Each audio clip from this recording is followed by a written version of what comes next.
Kami akan menjelaskan materi IPS kelas 7 tentang kehidupan sosial pada masa praaksara di Indonesia, yang disusun dan dijelaskan oleh Rifka Fauzia Azhari dan Yeti Imayanti dari Pendidikan IPSA 2014 Universitas Negeri Jakarta.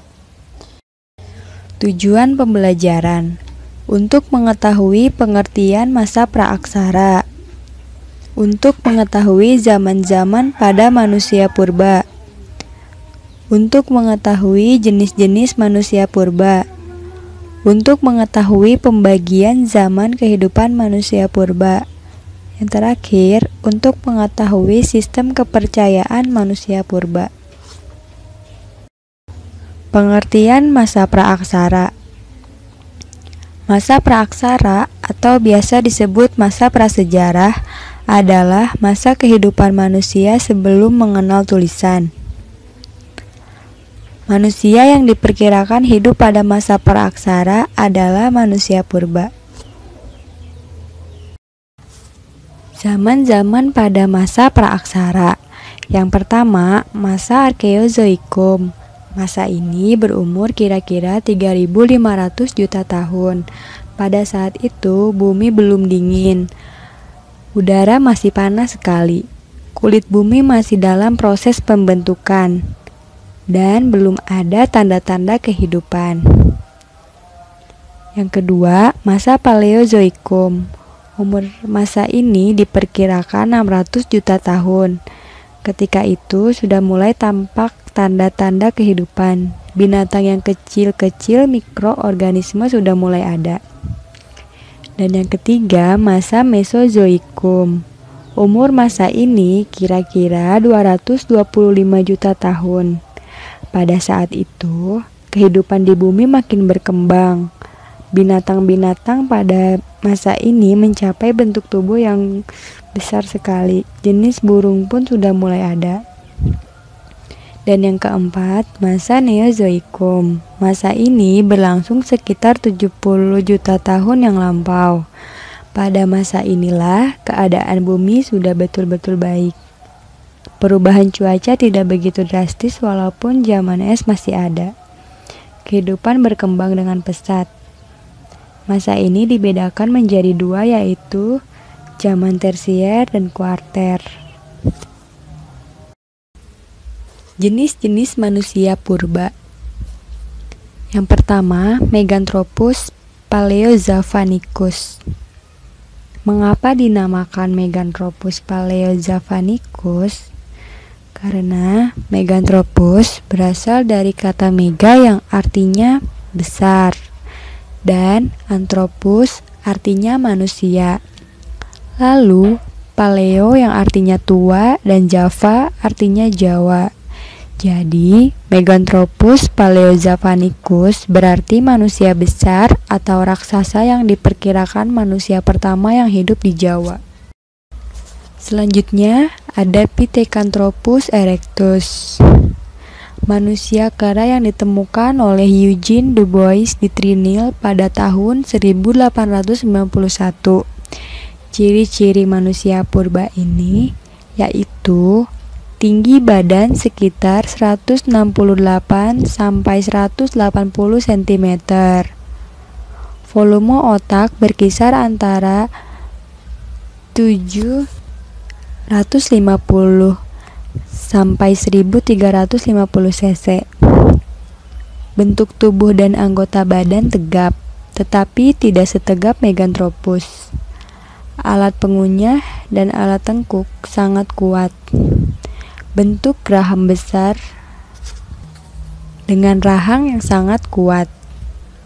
Bentuk tonjolan kuning tebal melintang di dahi dari sisi ke sisi.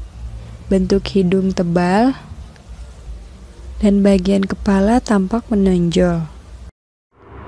Homo soloensis. Homo soloensis ditemukan di Ngandung Blora, Sangiran, Jawa Tengah, lalu di Sambung Macan, Sragen, Jawa Tengah.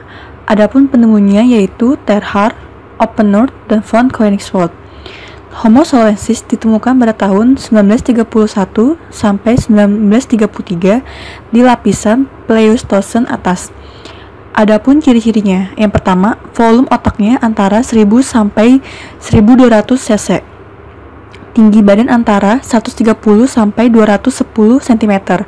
Yang ketiga, otot tengkuk mengalami penyusutan. Yang keempat, muka tidak menonjol ke depan. Yang kelima, berdiri tegak dan berjalan lebih sempurna. Lalu, kita bisa melihat contoh dari manusia purba jenis Homo solensis pada gambar ini. Ciri-cirinya sama seperti yang sudah tadi dijelaskan. Homo wajakensis atau manusia wajak. Homo wajakensis adalah satu-satunya temuan Indonesia yang dapat disejajarkan perkembangannya dengan manusia modern awal dari akhir kala Pleistosen. Homo wajakensis ditemukan oleh B.D. van Richthofen pada tahun 1889 di sebuah ceruk di lereng pegunungan Karet dekat dengan barat laut campur darat atau dekat dengan Tulungagung, Jawa Timur. Contoh dari manusia purba jenis Homo wajakensis kita bisa lihat di slide ini. Selanjutnya ada Homo sapien. Homo sapien artinya manusia sempurna atau manusia bijak. Homo sapien yaitu jenis manusia pada zaman sekarang. Jadi manusia pada zaman sekarang itu dikategorikan sebagai Homo sapien. Adapun ciri-ciri Homo sapien, yang pertama, tinggi tubuh 130 sampai 210 cm. Berat badan 30 sampai 159 kg dan volume otaknya sekitar 1350 sampai 1450 cc. Otak lebih berkembang daripada Meganthropus dan Pithecanthropus. Lalu, otak kunyah, gigi, dan rahang sudah menyusut. Tonjolan kening sudah berkurang dan sudah berdagu. Dan yang terakhir, mempunyai ciri-ciri ras mongoloid dan australomelanozoid.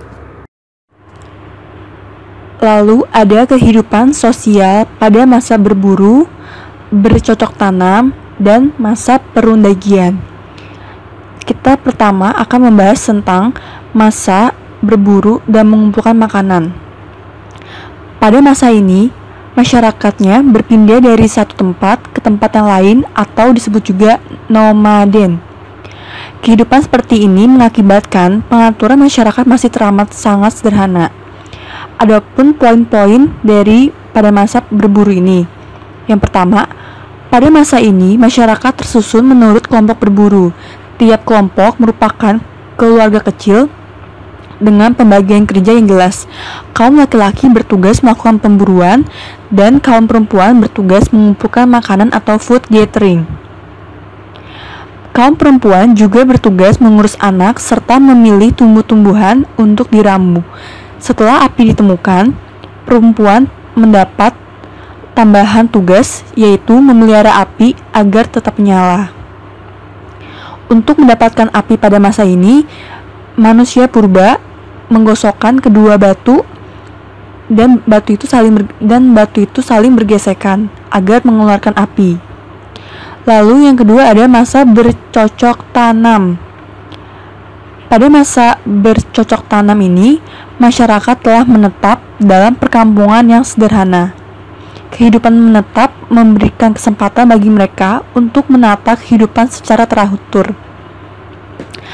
Poin-poinnya adalah, pada masa ini, masyarakat telah tersusun menurut kelompok bertani. Mereka membangun perkampungan secara bergotong royong. Gotong royong dirasakan penting peranannya bagi kesejahteraan perkampungan. Pada masa ini, pembagian kerja semakin jelas. Pekerjaan yang menghabiskan banyak tenaga dilakukan oleh kaum laki-laki, seperti membuka hutan, menyiapkan ladang untuk ditanami, dan membangun rumah. Gotong royong menumbuhkan kesadaran akan pentingnya seorang pemimpin kampung. Orang yang dipilih sebagai pemimpin biasanya adalah orang yang paling tua dan berwibawa.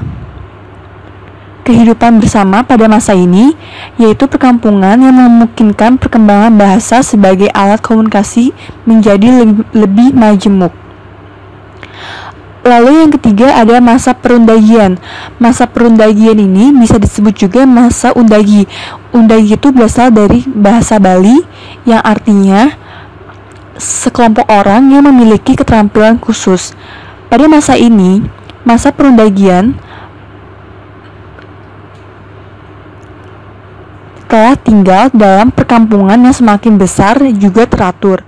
Jumlah warga semakin bertambah banyak. Hal ini membuat perlunya penataan masyarakat yang tegas dan ketat.